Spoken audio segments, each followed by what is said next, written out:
Agarda sizning shorts videongiz umuman prosmotr olmayotgan bo'lsa yoki bor yo'g'i 100 ta prosmotr olayotgan bo'lsa, siz muammo mening videomda deb o'ylashingiz mumkin. Lekin aslida muammo unda emas. Muammo aynan shorts videolarni siz noto'g'ri tarzda yuklayotganingizda va shuning uchun ham YouTube sizning shorts videolaringizni rekomendatsiya lentasiga yubormayapti. Shu sababli ham ushbu videoda men bir nechta muhim mavzularni batafsil yoritib bermoqchiman. Misol uchun, shorts videolarni qanday qilib to'g'ri yuklash, YouTube shortsni mobil telefon orqali yuklash afzalmi yoki kompyuter orqali, qanday hashtaglardan foydalanishingiz kerak, opisaniya yozishingiz shartmi, tag bo'limini bo'sh qoldirsa ham bo'ladimi, shorts videolaringizni yuklash uchun eng qulay vaqt qaysi? Videoni oxirigacha ko'ring va bu savollarning barchasiga javob olasiz. Agarda tayyor bo'lsangiz, qani boshladik. Siz shorts videoni YouTube programmasida, Chrome brauzerida yoki YouTube Studio orqali yuklashingiz mumkin. Lekin agar siz uni kompyuter rejimidagi Chrome brauzeridan yuklasangiz, ma'lum bir qiyinchiliklarga duch kelasiz. Misol uchun, trenddagi musiqani qo'sha olmaysiz. Shuning uchun men shortsni hech qanday brauzer yoki kompyuter orqali yuklamayman. Men faqat YouTubening mobil programmasi va YouTube Studio orqali yuklayman.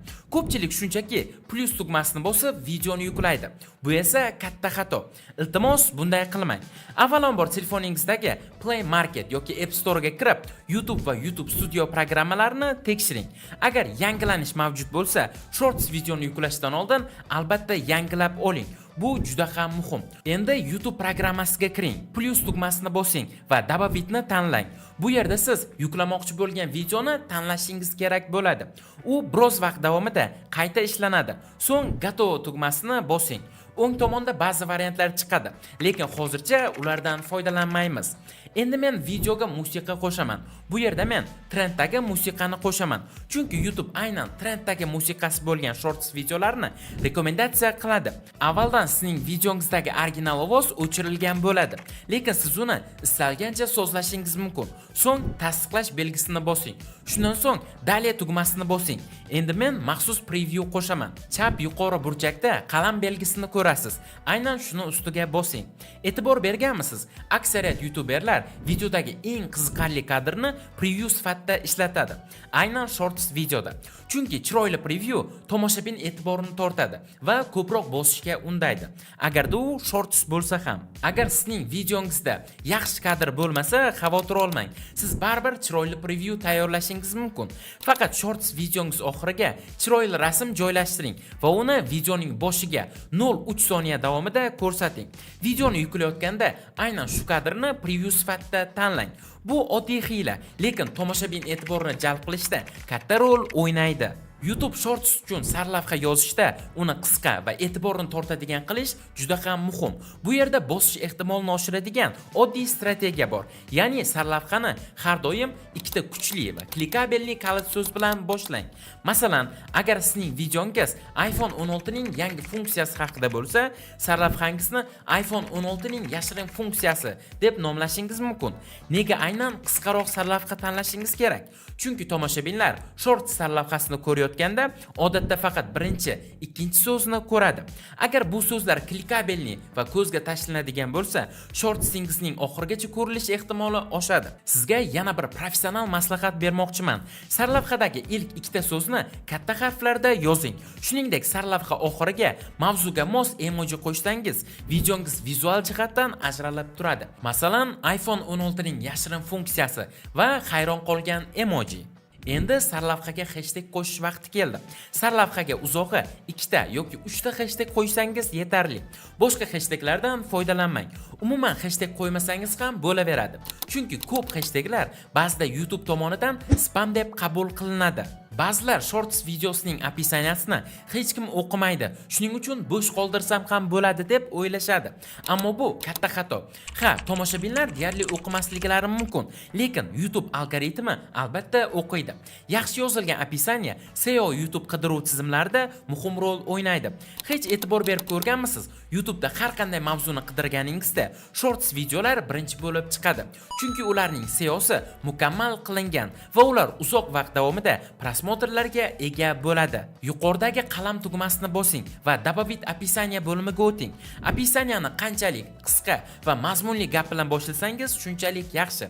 Masalan, iPhone 16 dagi yashirin funksiyani bilib oling va hoziroq telefoningizda sinab ko'ring deyishingiz mumkin. Shundan so'ng 5-6 ta kalit so'zni описаниеga kiriting. Buning uchun VidIQga kirib, mavzu bo'yicha kalit so'zlarni izlang va u sizga kerakli kalit so'zlarni topib beradi. Yoki bo'lmasam, YouTube'da mavzuyingiz bo'yicha qidiruvlar qiling va u yerda ham kerakli so'zlarni topishingiz mumkin. Ulardan nusxa olib, videongizda foydalaning. So'ng дополнительные настройкиga o'ting. Добавить тег tugmasini bosing. Shorts uchun teglarning ta'siri kam, lekin mavzuyingizga oid ba'zi teglardan foydalansangiz bo'ladi. Eng asosiysi, kanalingiz nomini ham teglar orasiga qo'shing. Video po tema bo'limidan esa ushbu videongizga mos keladigan boshqa bir videongizni tanlang.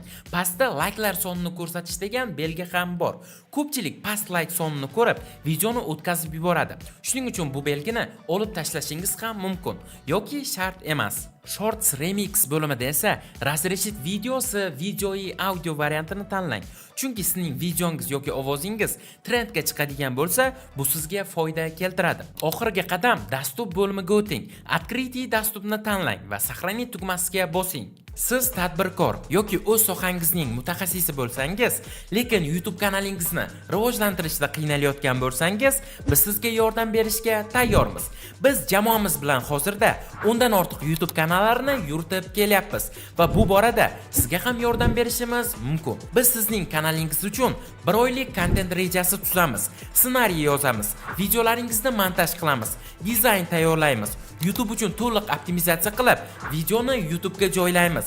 Siz faqat videoga tushib bersangiz bas, qolganini o'zimiz bajaramiz. Agar bizning prodyuserlik xizmatimizga qiziqsangiz, hoziroq video ostidagi Telegram profilga YouTube so'zini yozib qoldiring. Biz sizga aloqaga chiqamiz. Agar bizning prodyuserlik xizmatimizga qiziqqan bo'lsangiz, video ostidagi saytga o'tib, anketani to'ldiring. Endi eng muhim savol. Shorts videoni yuklash uchun eng yaxshi vaqt qachon? Ba'zi tadqiqotlarga ko'ra, Shorts videoni 18:00 dan 22:00 gacha yuklaganingiz yaxshi. Juma kechasidan boshlab yakshanba tongigacha bo'lgan vaqt eng samarali davr hisoblanadi. Chunki odamlar aynan shu vaqtlarda hordiq chiqarish uchun ko'proq Shorts ko'rishadi. Agar siz ushbu videodagi barcha maslahatlarni bosqichma-bosqich bajarsangiz, Shorts videolaringizni YouTube rekomendatsiyasiga chiqish ehtimoli bir necha baravarga oshadi. Faqat bitta videoni emas, balki har bir shortsingizni shu qoidalarga amal qilgan holda yuklang.